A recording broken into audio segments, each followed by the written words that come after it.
अब जानेंगे हम 10वीं क्लास के कुछ महत्वपूर्ण क्वेश्चन साइंस का। पहला क्वेश्चन कर रहा है कि जल की एक गोलीय बूंद में व्यास के अनुदिश आपतित प्रकाश किरण को कितनी बार अपवर्तन होगा। तो यहाँ पर जल की गोलीय में उसके व्यास के अनुदिश एक बार अपवर्तन होता है। दूसरा कह रहा है लेंस में मुख्य फोकस की संख्या होती है।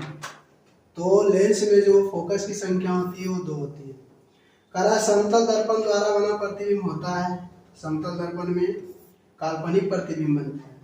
सरल सूक्ष्मदर्शी में किसका उपयोग होता है। सरल सूक्ष्मदर्शी में उत्तल लेंस का उपयोग होता है।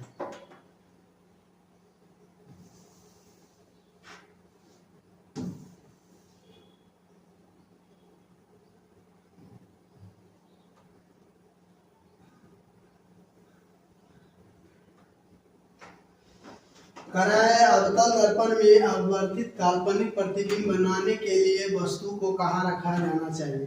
अवर्धित और काल्पनिक अवतल दर्पण में, तो अवतल दर्पण में हम फोकस और ध्रुव के बीच रखेंगे तो उसका जो अवर्धित और काल्पनिक प्रतिबिंब प्राप्त होगा। हम यहाँ पर रख सकते हैं।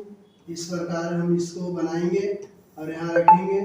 यहाँ पर होगा हमारा पोल, यहाँ पर कहलाएगा हमारा फोकस और यहाँ पर होगा सी। जब हम वस्तु को इसके नज़दीकी रखेंगे तो ये इस प्रकार से यहाँ से जाएगी और इधर की ओर गमन करेगी, जबकि ये किरणें इस प्रकार जाएंगी। एक किरण यहाँ से जाएगा, इधर मिलेगा, और एक किरण यहाँ से जाएगा और पट्टी मिलेगा। तो यहाँ से जो मिलने की घटनाएं होंगी वो लेंस के दाईं ओर होगा। तो जब दाईं ओर होता है तो फोकस और ध्रुव के बीच होता है। अगला कह रहा है किसी दर्पण की फोकस दूरी चिन्हों के परिपाटी के अनुदिश ऋणात्मक मानी जा सकती है। तो ऋणात्मक मानी जा सकती है, ऋणात्मक माना जा सकता है, तो वो माना जा सकता है अवतल दर्पण का। अगला कह रहा है निम्नलिखित में से किस लेंस को अब अपसारी लेंस कहते हैं। अपसारी लेंस किसे कहा जाता है। अपसारी लेंस, तो अपसारी लेंस कहा जाता है अवतल लेंस को। अवतल लेंस को कहा जाता है अपसारी लेंस। अपसारी लेंस।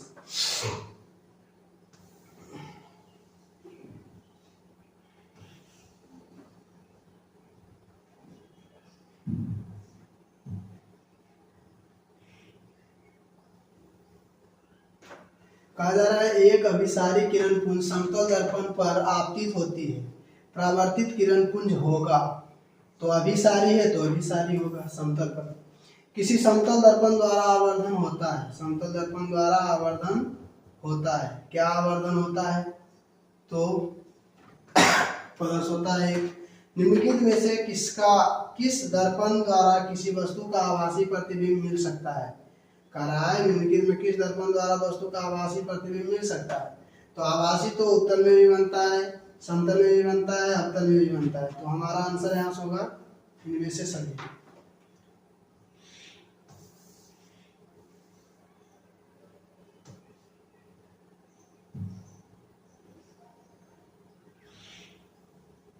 आगे कहा जा रहा है आकाश का नीला रंग होने की परिघटना का परिणाम क्या है। तो ये परिणाम जो होता है ये प्रकीर्णन होता है। कहा विरल माध्यम से सघन माध्यम में जाती हुई किरण मुड़ जाती है। विरल से सघन में, तो यहाँ से हम बात करवाते हैं कि लिखता है विसुआ यानी अभिलंब की ओर। यहाँ से बता रहा अभिलंब की ओर, तो हमारा आंसर यहाँ से ए होगा।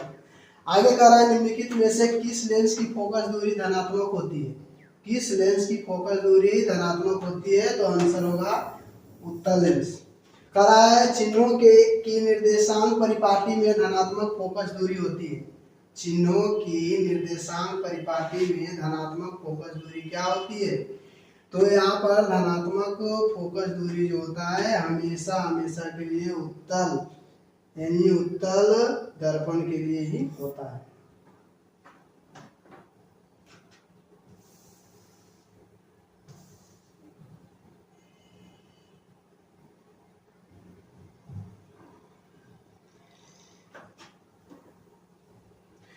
आगे कहा जा रहा है चिन्ह परिपाटी में सभी दूरियां मापी जाती है। कहाँ से मापी जाती है, ध्रुव से मापी जाती है। आगे कह रहा है सघन माध्यम के विरल माध्यम में गमन करने पर आपतन कोण और अपवर्तन कोण में क्या संबंध होता है? तो जो बड़ी आर होती है वो आई से बड़ा होता है। आगे कह रहा है निम्न में से कौन सा पदार्थ लेंस बनाने के लिए प्रयुक्त नहीं किया जा सकता है? लेंस किससे नहीं बन सकता है? तो ये मिट्टी से नहीं बन सकता है, बाकी सभी को हम लेंस के रूप में उपयोग कर सकते हैं, इसी कारण ऐसा बोला जाता है। आगे कह रहा है एक उत्तल लेंस की क्षमता एक डायोप्टर है तो उस लेंस की फोकस दूरी होगी। तो उस लेंस की फोकस दूरी क्या होगी? तो लेंस की फोकस दूरी होगा, उस लेंस की फोकस दूरी होगी 100 सेमी, क्योंकि यहाँ प्लस में है तो यहाँ भी हमारा आंसर प्लस में होगा 100 सेमी। आगे कह रहा है किसी वस्तु का वास्तविक और समान साइज का प्रतिबिंब प्राप्त करने के लिए बिंब को उत्तल लेंस के सामने कहाँ रखा जाना चाहिए? यानी कि वास्तविक और समान साइज को प्राप्त करना है तो उत्तल लेंस के सामने कहाँ रखी जानी चाहिए? तो इसको हम रखेंगे फोकस दूरी की दुगनी दूरी पर। फोकस दूरी की दुगनी दूरी पर रखेंगे तो दुगनी प्राप्त होगी।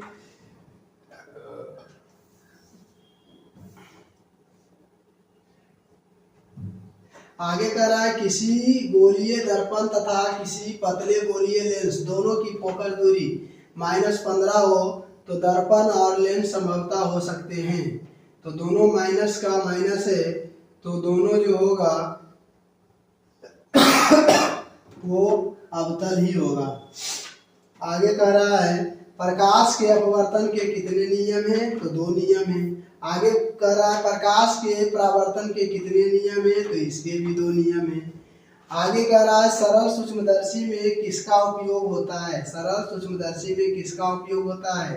तो सरल सूक्ष्मदर्शी में उत्तल लेंस का प्रयोग होता है।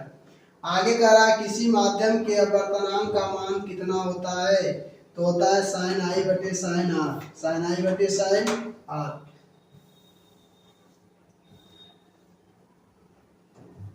आगे कह रहा है एक उत्तल लेंस में होता है, एक उत्तल लेंस में क्या होता है? तो बीच की अपेक्षा यानी किनारे की अपेक्षा बीच में मोटा, ये हमारा आंसर होगा। बीच की अपेक्षा किनारे की अपेक्षा बीच में मोटा, किनारे की अपेक्षा बीच में मोटा। जब बीच में मोटा होगा तो उत्तल लेंस होगा, क्योंकि कम परिमाण का है। आगे कहा जा रहा है कि अवतल लेंस का आवर्धन बराबर होता है। अवतल लेंस का आवर्धन पूछ रहा है। लेंस का आवर्धन होता है +v/u। अगर ये दर्पण का पूछता तो होता -v/u। आगे कह रहा है गोलीय दर्पण में अंतर एवं वक्रता त्रिज्या के बीच संबंध होता है। तो यहाँ पर होता है r = 2f या f = r/2। आगे कहा जा रहा है निर्गत किरण एवं अभिलंब के बीच के कोण को क्या कहते हैं?